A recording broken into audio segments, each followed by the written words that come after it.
கர்த்தருக்கு ஸ்தோத்திரம். இன்றைக்கு கூட ஆதியாகமம் 32ஆம் அதிகாரத்தை பார்க்க போகிறோம். இந்த அதிகாரத்தில் யாக்கோபினுடைய பிரயாணம் ஏசாவை நோக்கி, அடுத்ததாக தேவனிடத்தில் யாக்கோபு எப்படி போராடி இஸ்ரவேலாக மாறுகிறார் அப்படிங்கிறத பற்றியும் பார்க்கலாம். யாக்கோபு பிரயாணம் பண்ணி போகும்போது தேவ தூதர்கள் அவங்கள சந்திக்கிறாங்க.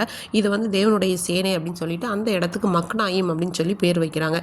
அடுத்ததாக என்ன பண்ணுறாங்கன்னா, யாக்கோபு அவங்க சகோதரனாகி ஏசாவு இடத்திற்கு போகிறதுக்கு அவர் சேகீர் மலை அந்த இடத்துல இருந்தாங்க. ஆட்கள் அனுப்பி அவர் சொல்கிறார், இந்த மாதிரி இப்போ உங்களுடைய சகோதரன் யாக்கோபு தான் அனுப்புனாரு. இப்போ அவருக்கு நிறைய வேலையாட்கள், எருதுகள், கழுதைகள் எல்லாமே இருக்குது. இப்போ உம்முடைய தாசனாகி யாக்கோபுக்கு நீங்கள் தயவு கிடைக்க பண்ணணும் அப்படின்னு சொல்லி சொல்கிறாங்க. அதே மாதிரி ஆட்களும் அங்கே போய் பார்த்துட்டு திரும்ப யாக்கோபு கிட்ட சொல்கிறாங்க, உங்களுடைய சகோதரனாகி யாக்கோபு 400 பேரோட திரும்ப உங்களை பார்க்க எதிர்கொண்டு வராருன்னு சொன்னோன்னே யாக்கோபுக்கு ரொம்ப பயந்து வியாகுலப்பட்டு பயங்கரமாக மன உளைச்சல் ஆகுறாரு. இருந்தாலும் என்ன பண்ணுறாருன்னா, அவர்கிட்ட இருக்கிற ஆடு மாடு அதுக்கப்புறம் அவருடைய வேலைக்காரர் எல்லாத்தையும் 2 பகுதியாக பிரிச்சுட்டு, ஒருவேளை ஏசா ரொம்ப கோவத்தில் வந்தார்னா ஒன்று மேலே விழுந்து ஒன்று முறியடிச்சா கூட இன்னொரு பகுதி இருக்குது, அதை காப்பாற்றப்படல அப்படின்னு சொல்லிட்டு ஏசப்பாவை நோக்கி என்ன பண்ணுறாங்கன்னா ப்ரேயர் பண்ணுறாங்க. நீங்கள் தான் என்னோட ஆபிரகாம், ஈசாக்கு, எங்கள் தகப்பனாகிய என்னுடைய தேவன். நீங்கள் சொன்ன மாதிரியே நான் என்னோட அந்த இடத்த விட்டு நான் என் தேசத்தரகிடத்திற்கு வந்திருக்கேன். இப்போவும் கர்த்தாவே நீங்கள் எனக்கு நிறையவே நன்மை செஞ்சுருக்கிறீங்க. இன்றைக்கி என் நன்மை காமிச்சிக்கிறதுக்கு நான் ஒரு பாத்திரனே கிடையாது, வெறும் ஒரு கோலும் கையுமா தான் இங்கேருந்து போனால் அன்றைக்கி இவ்வளோ 2 பரிவாரங்களோடு என்னை திரும்பி வர பண்ணியிருக்கிறீங்க அப்படின்னு சொல்லி ப்ரேயர் பண்ணிவிட்டு, இப்போது என்னுடைய சகோதரன் ஏசாவை நினச்சி எனக்கு என்னது பயமாக இருக்குது, அவன் கைக்கு என்ன தப்புவீங்க அப்படின்னு சொல்லி ஒரு ப்ரேயர் பண்ணுறாங்க. பண்ணிவிட்டு அதுக்கப்புறம் என்ன பண்ணுறாங்கன்னா, ஏசாவுக்கு ஒரு வேளை வெகுமதி கொடுக்கலான்னு சொல்லிட்டு அவர் ஒரு 3 அவர்கிட்ட இருக்கிற ஆடு மாடு எல்லாத்துலேயும் பிரித்து என்ன பண்ணுறாரு, 3 மந்தையாக வெகுமதியை அனுப்புகிறாங்க. அப்போ வேலைக்காரங்கிட்ட சொல்கிறாங்க, நீங்கள் முன்னாடி பின்னாடி இடம் விட்டு மந்தையை ஓட்டி கொண்டு போங்க.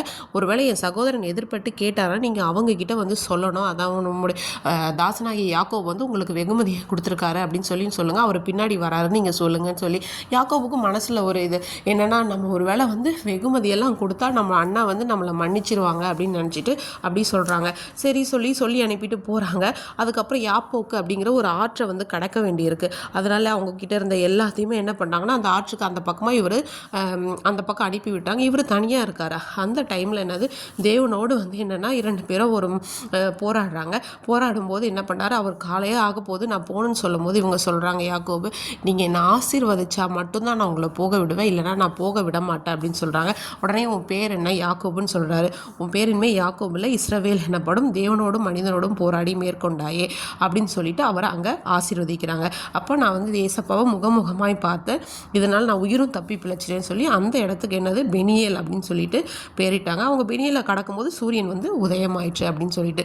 இன்றைக்கும் கூட நம்ம ஏதோ ஒரு மனுஷர்களை குறிச்சோ இல்லை நம்ம சூழ்நிலைகளை குறிச்சோ எதை குறிச்சோ ஒருவேளை நம்ம பயந்துட்டு இருந்தோம்னா ஏசப்பா சொல்கிறாங்க, நம்ம பயப்பட வேண்டாம். தேவரின் நம்மோடு கூட இருக்கும்போது கர்த்தர் எப்படி யாக்கோபை 2 பரிவாரங்களோடு அனுப்பினாரோ, ஏசாவுடைய கண்களும் கிருபை கிடைக்க செய்கிற தேவன் நம்மளோடு கூட இருந்து நம்முடைய ஒவ்வொரு காரியங்களிலும் மனிதர்களுக்கு முன்பாகவும் சரி மற்ற அதிகாரிகள் முன்பாகவும் தயை கிடைக்க செய்து நம்மை வழி நடத்த அவர் எப்பொழுதும் நல்லவரும் உண்மை உள்ளவருமாய் இருக்கிறார்.